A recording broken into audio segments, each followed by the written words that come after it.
This is my grandmother's old house. I'd spent a ton of time here when I was a kid to avoid my toxic ass mother. And this is the river next to her house. It didn't always look this well maintained. It used to be all overgrown and just covered in garbage. This is where all the prostitutes and junkies would congregate. And this is Stories of the Bang Mattress.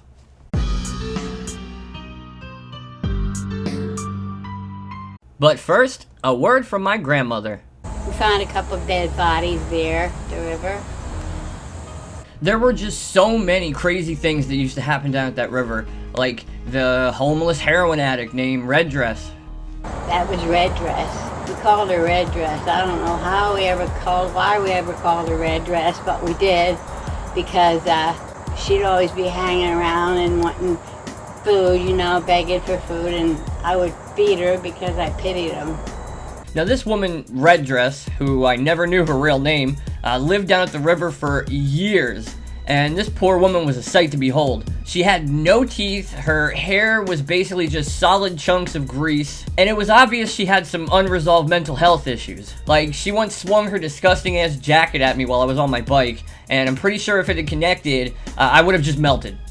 She was once thrown out of our church for scream ranting during a sermon. And damn, you gotta be fucking wildin' just to get tossed on your ass out of a church. But the one day, she came up to the backyard where my grandpa was sitting and just solicited him for sex right there in front of my grandmother. She said some nasty things to my husband. I guess she forgot I was standing there, on the other side of the fence. And she said she would give him a blowjob for $5, and I heard this, and I told her, what's wrong with you? Don't you know I'm his wife and you're saying that stuff right in front of me?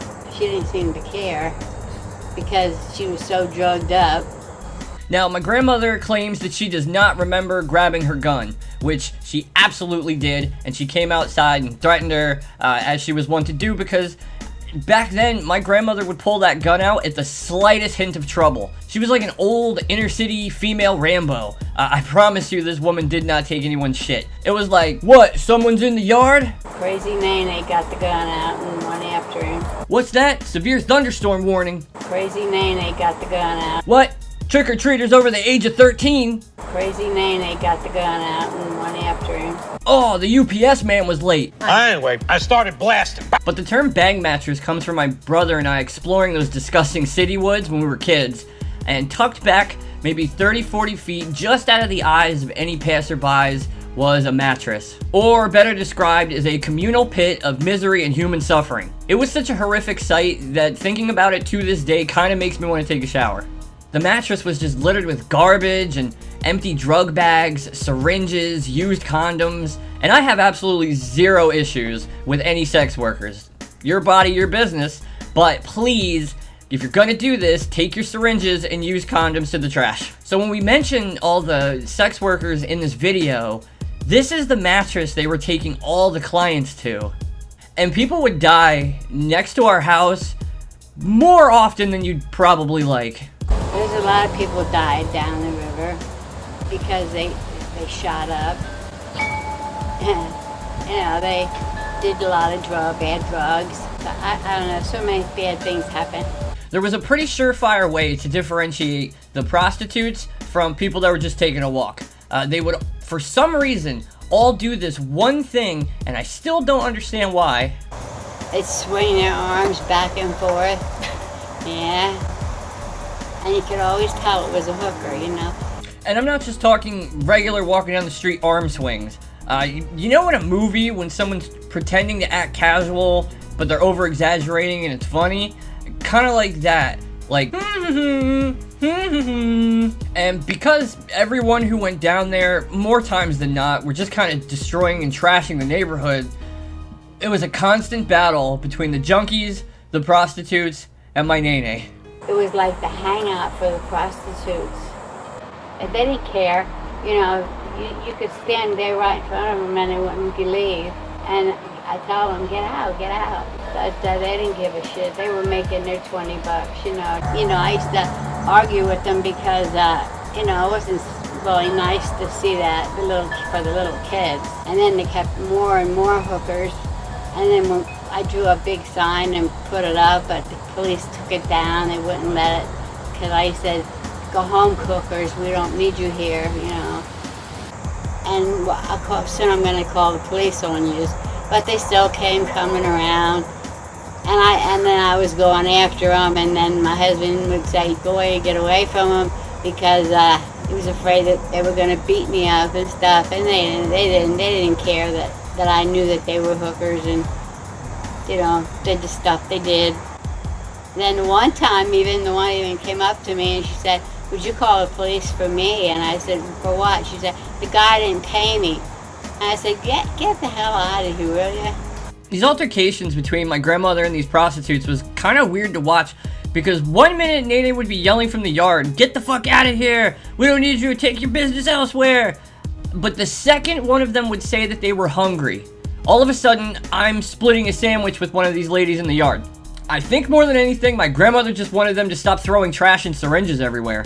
But maybe if women could decide what the fuck goes on with their own bodies, and this sort of thing was not only legalized, but legitimized, these women wouldn't have to resort to a fucking bang mattress in the back of the woods. They could find much more safe and hospitable places to conduct this kind of business. But I know, women's rights, what an outlandish concept. I'm a dreamer. But yeah, basically everything that happened down there was horrific. But then you'd have just weird shit like this. Oh yeah, there's another time at the river. We got up and I don't know who went to the truck first. And there was a naked girl in our truck. And my husband said, "You better get some clothes on. My wife comes out here, there's gonna be big trouble." I don't know what happened, but she wanted him to take her somewhere and I wouldn't let him drop her off someplace. Now, I wasn't directly here for this one, but the story that my grandfather had always told was that he woke up to go get some smokes, walked out to his car, opened the passenger side door, and saw an asshole naked lady just sprawled out in the back seat. And when he woke her up and asked her what the fuck was going on, she said she did not remember how she'd even gotten there, but she was okay, and she really needed to get to her friend's house. Whatever became of that woman afterwards, I have no idea, because they just let her walk away. But then, there was the murders.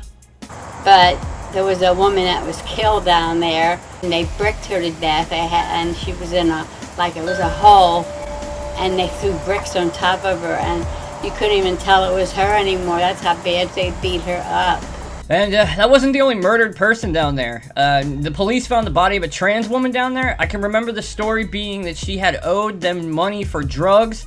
Whether that was true or not, I have absolutely no idea. But it was the 90s, and she was trans. So, you know, I don't know. Given that neighborhood, it could have been anything. So I couldn't say exactly why these people had died.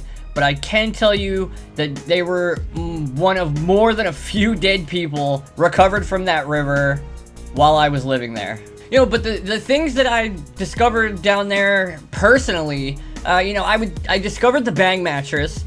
I would see people shooting up occasionally. I would see people having sex. But then on another occasion, I was walking down there by myself, just being a kid, fucking around. And I went over to this little cliff that led down into a spillway into the water, and I looked over the edge, and what do I see at the bottom is just one guy standing up, one guy on his knees, blowing him. And my first thought is, well, boy howdy, I better leave these two nice gentlemen be. But really in my mind, I was like, what the fuck am I looking at? I gotta get out of here. I'm fucking 11 years old. I shouldn't be seeing this. And I took off running. And the last one I will leave you with. My brother and I were standing outside, out front of our house on that block. And when he says to me, "Hey man, there's a head bobbing up and down in that car over there." And I'm like, I'm looking, and I'm like, I don't see anything. I think you're full of shit. And he goes, "I dare you to go check it out." And I'm like, okay. I take the dare. I walk over, I stick my head in the window, and sure enough, clear as day, there is a woman's head bouncing up and down like a fucking Super Bowl in this guy's lap. And at that exact moment, this guy locks his eyes with mine, and it seems like he starts to panic, because he kind of throws the lady off of him and starts to get out of the car. So I try to walk up the block like I ain't seen shit, like I don't know nothing. But he gets out of the car and kind of starts following me. So I pick up my pace a little bit, and I'm trying to fucking get out of there. And then he starts to chase me. So I start running, and he can't catch me because this dipshit's pants are still kind of around his ankles, and he's fucking running, but he can't get me. So I take off all the way around the block, circle back to my grandmother's house, run in the yard, tell her, oh my god, this motherfucker might be chasing me. I have no idea what he's up to. I don't know what he'll do if he catches me. She grabs the gun, runs out front to get him, and as she does, he's peeling out and taking the fuck off. I'd always been curious as to what that guy's plan was if he had caught me. Was he gonna fucking scream at me like I was in the wrong here? Was he gonna try to beat me to death with his dick? It's lost to time. We will never know. But now they spent a lot of time fixing it up, and it doesn't look nearly as bad, at least on the surface. If you walk back a few feet, it still sucks. But there's a big sign that says, "Discover the Schuylkill River Heritage Area." Well, let me tell you, I discovered a lot of shit back there, and none of it was fucking good. Thank you for watching. This has been Tales of a Failed Life. Oh, and my wife fucked herself up and lost her shoe in the mud while we were filming this. So what'd you do? I stepped in the mud. And? I lost my shoe. There's a lot of people died down the river. Why? Why? Because they shot up.